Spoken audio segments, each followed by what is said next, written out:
Race RC here again. Figured I'd do some B-roll this time and actually show you guys where I'm at.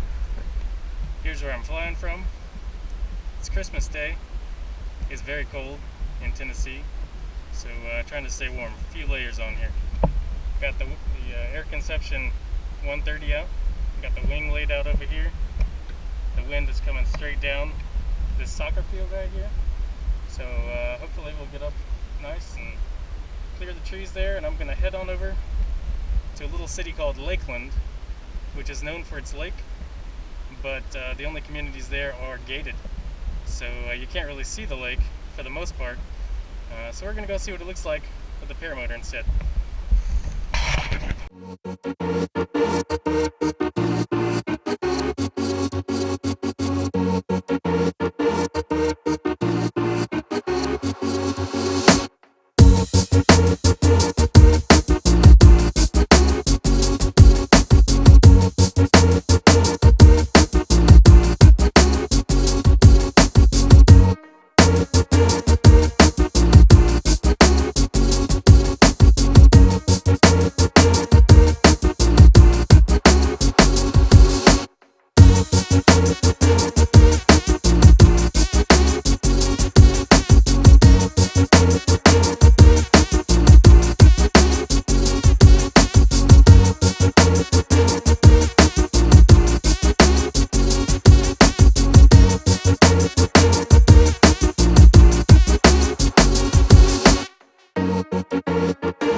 Alright, so we got it back from the air, and I hope you like that field goal. I didn't even notice it until I went back and reviewed the film that I had went right across the top of it. I knew it was there, and I would have turned if I was going to hit it, but it looked like I had the altitude, so I soared right across the top of it. Anyway, like I said, I'm going to head over here to Lakeland. You can already see the lake in the distance there. The city is named after the lake, I suppose, because it's called Lakeland, and that's the only real big lake in the area. However, all of the houses on the closest side are gated, so you can't go in there. Really big fancy places, and I've often wanted to see what the lake looked like, and to no avail. I've not been allowed to go in there, and I looked at the driveways sort of that kind of come along. You'll see them later in the video, and there's gates on them.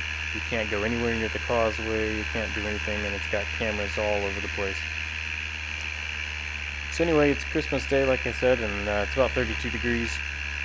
And I've got my phone with my iFly GPS app, which is what I use with my plane as well.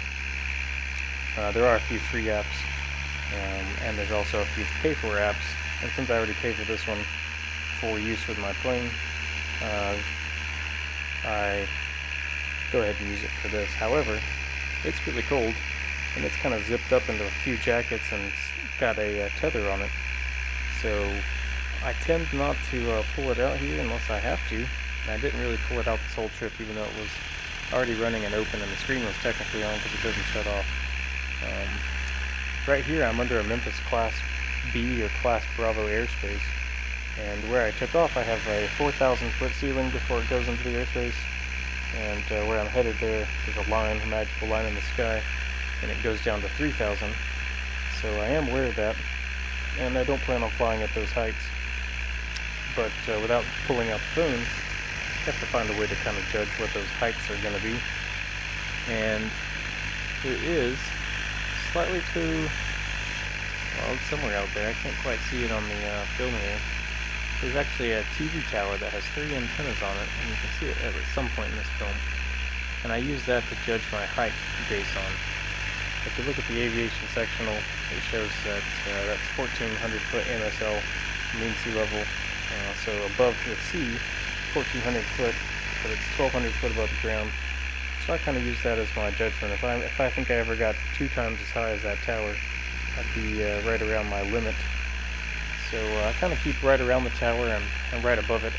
I think you can see it in here. I think just when I'm looking at the preview screen here, you can't quite see it, but it's kind of in the center of the screen, just slightly to the right of center. And it's got kind of 3 big spines on the top of it, if you will. And it's in Brunswick area of Memphis. So I kind of use that to judge my height. If I'm high as it, I'm about 1,400 sea level from sea level, or 1,200 feet above the ground. So I'm in a pretty good spot. So as I picked out this flight line here, I was trying to avoid any of the main neighborhood sections and try to stay over the more sparsely populated areas. There were some sections here that had more trees than I cared to be over, but with the height that I had, which was roughly 1,400 feet most of the time on the way over, I wasn't too worried about it. So here I am trying to kind of scatter through the middle of these trees and the less dense areas. So anyway, the reason I decided to fly today is because I looked out the window after the kids had opened their gifts, and it was dead calm. I went outside, couldn't feel any wind at all. No airport is reporting any wind. The winds at altitude are very, very low, 5-6 miles an hour. And so I said, well, might as well go out before it gets worse, and I don't have a lot of good days left this week. So I'll go ahead and get on out there.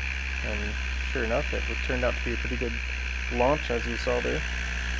No difficulties with anything that I had, although I will note that I can tell my belt is getting a little loose on the paramotor. If you apply full power quickly, every now and then you hear it slip just a little bit.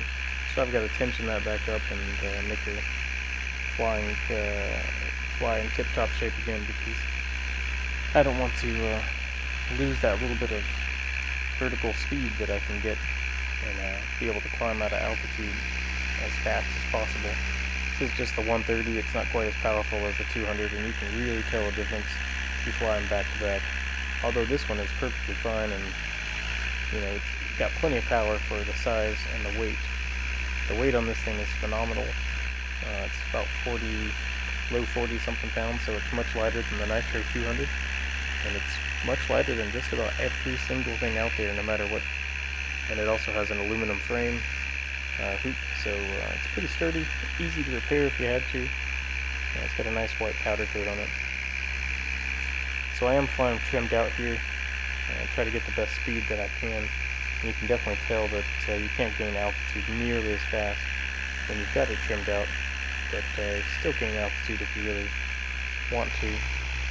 And here I decide I need to start losing some altitude and slowing down, although this is certainly no plane, but I still kind of have that mentality of, well, I want to go ahead and get down to a lower altitude, so I'm going to reduce my throttle and start putting in flaps, etc.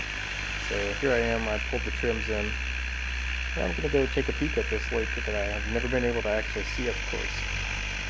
Looks like it's pretty on Google Maps, so let's go check it out. I've noticed on these videos, I find things that I like and I find things that I don't like when I go back and look at them. I've been trying to make the commentary smoother. I've noted that if I keep the video all sped up and just talk over it, I don't really like the way that looks either. It makes you kind of have a headache. So I tried to have the least important parts that are just kind of, B-roll time filler bits. I'll speed those up and play some music. But for the main bits, I'd like to keep it normal speed with a little bit of paramotor noise in the background so you guys can hear the engine going. It's not quite as exciting when you're not doing the dialogue while you're flying it. So there you go. So we're going to descend a little bit, just do a few turns to kind of drop a little altitude. There's a lady with her dog down there staring at me.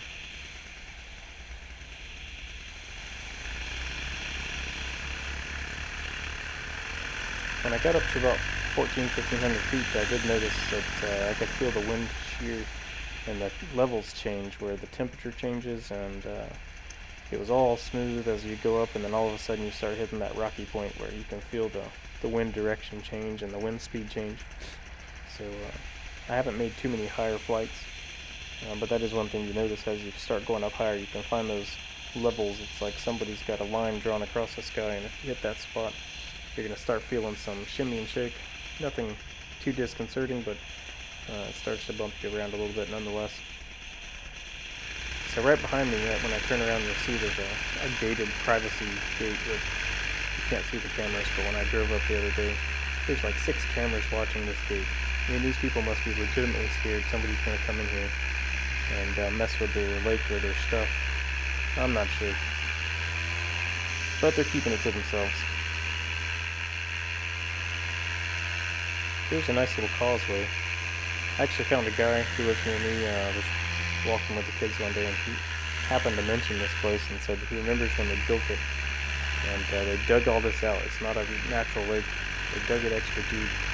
He said it was super deep, and you could drive down on the bottom of it with your vehicle.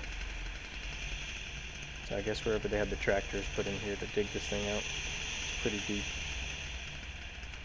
I don't have flotation on.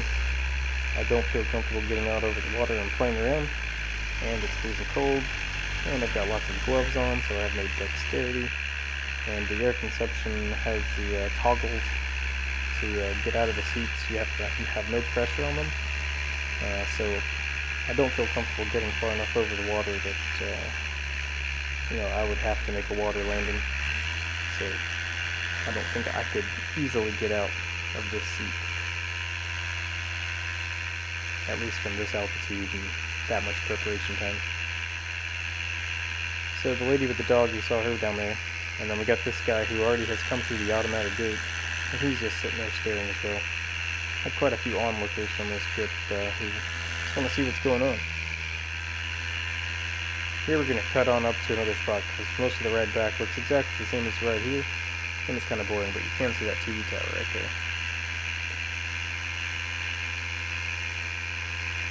Let's cut on up to the closer back to my area.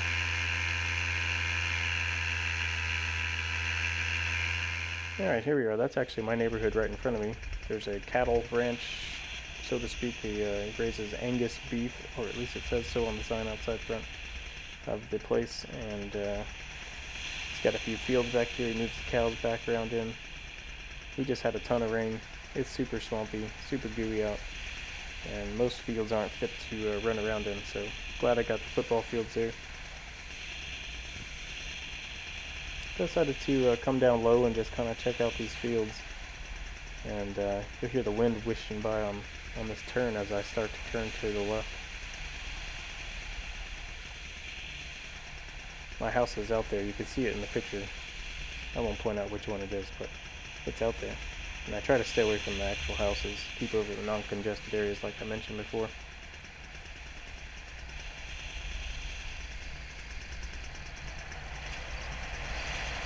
Listen to that descent rate. You can hear the wind whooshing by the camera, and dropped a lot faster than most of the turns I made, so I was kind of surprised how quick it dropped.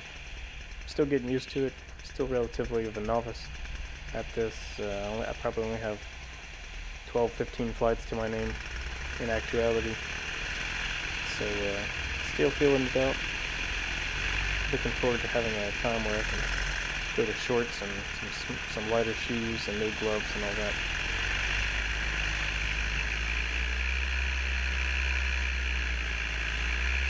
If you listen carefully, you'll hear that belt slip every now and then. Kind of makes a little bit of a squeal sound, almost like a belt would on a car, but not quite as high-pitched. And I think you can hear it when I come out of this field here. I decided to come down low towards the end of the street here. Our neighborhood likes to brag about these ponds that they've got here. Come to the lakes, right? But they're just really drainage. I had to stick them there so that we wouldn't get flooded out all over the place.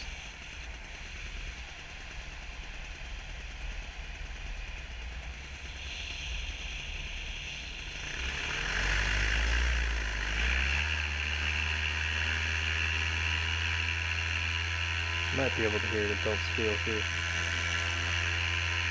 I tried not to keep in it too much because I don't want to keep the belts on, so if I had enough power to get up where I wanted, I didn't quite go full throttle on some of these.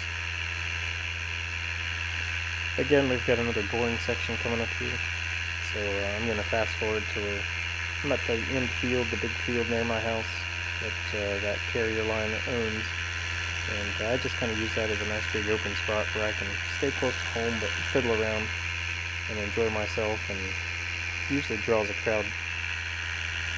So let's go back over that way. Alright, back to the sped up stuff. I'm going to keep the music down low a little bit so that your ears have something to listen to, but you can still hear me in there.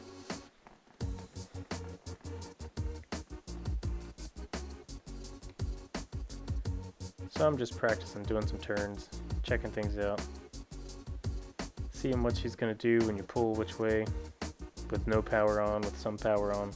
So a few of these turns I kick the power hard and let it spin me around straight out like a swing set. And then some of them I'm just descending quickly and dropping down.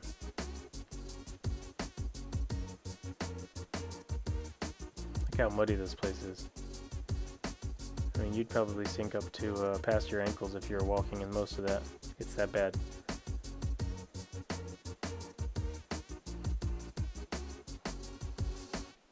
So we got this guy who drives up in a Jeep here at the end, and he decided to stop and have a peek, and he stayed pretty slow, cruising around the edge of that field while I was playing around.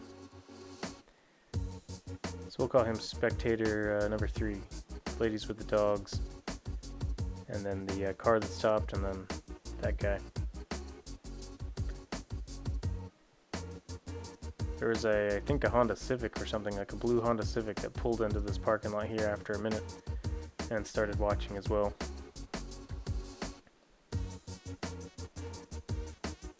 People really love to just watch this.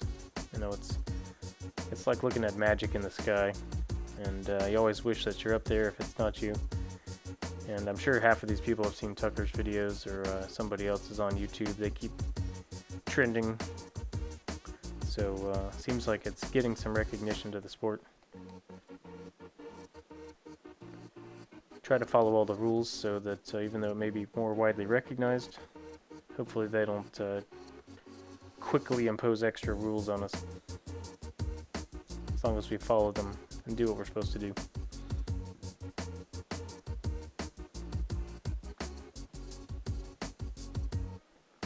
Alright, so it's time to come in for a landing here. I've been up almost an hour. It's 32 degrees, probably colder up there, and my fingers were getting a little cold, my toes were getting a little cold. The wind also picked up, started getting a lot bumpier down low. Changed directions on me, a little more diagonal. I'm trying to set up, ideally I'd like to follow those 2 trees in and kind of go straight in line with those trees, but I don't want to hang out low over these other trees. I'm trying to come in from the side. I still came in way too fast here for some reason. I think I'm going to trim all the way in the next time that I make a landing, because this thing nearly tripped me as I got to the ground here. It's still going way too fast, and the wind was pulling me to the side. Still need to trim my brake lines just a little bit, or really just pull them in about an inch or so. I did a check and noticed that I can pull down probably 3 or 4 inches before it starts to do anything to the wing. Anyway, thanks for watching, guys.